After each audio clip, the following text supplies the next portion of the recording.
எதற்காக உங்களை பெயர் சொல்லி இந்த இடத்துக்கு கூட்டிட்டு வந்தாருன்னா, உனக்கு ஒரு புதிய வேலையை கொடுக்க போறாரு. எதற்காக உன்னை நான் படைச்சேங்கிறத உன்கிட்ட பேச போறாரு. நீங்க நினைச்சிட்டு இருப்பீங்க, இந்த வீட்டுல இருந்து மனுஷனோட வாக்கப்பட்டு நானு என் வாழ்க்கையே போச்சு ஃபாதர் அப்படின்னு நீங்க புலம்பிட்டுவீங்கல்ல. அந்த இடத்துல உங்களுக்கு வேற ஒரு வேலை இருக்குது. நீ முட்டை சந்தில போய் முட்டிக்கிட்டு நிக்கிற.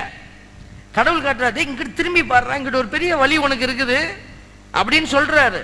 ஆனா அது நம்மளால பார்க்க முடியல, நம்ம பார்வை எல்லாம் மூடி கிடக்குது. ஆன்மீக குருட்டு நிலைன்னு இதை தான் சொல்றோம், ஸ்பிரிச்சுவல் பிளைண்ட்னஸ். கோயிலுக்கு வருவோம், நிப்போம், போயிடுறோம். ஆண்டவர் பேசுறாரு, எப்பா எப்பா எப்பா தம்பி மகளே மகனே, ஆண்டவர் பேசுறாரு, நமக்கு புரியல. ஏன்னா நம்ம தான் கேட்க விரும்பலையே. அப்ப நமக்கு தடையாக இருக்கிறது எது? பாவம். அந்த ஆஸ்பெக்ட்ல தான் பாவத்தை நம்ம எடுத்து களைஞ்சு போட்டீங்கன்னா ஆண்டவர் சொல்வாரு, இதை செய். அதை செய்யும் பொழுது நீங்கள் ஆண்டவருக்கு உகந்த நல்ல சாட்சியாய் மாறுவீங்க.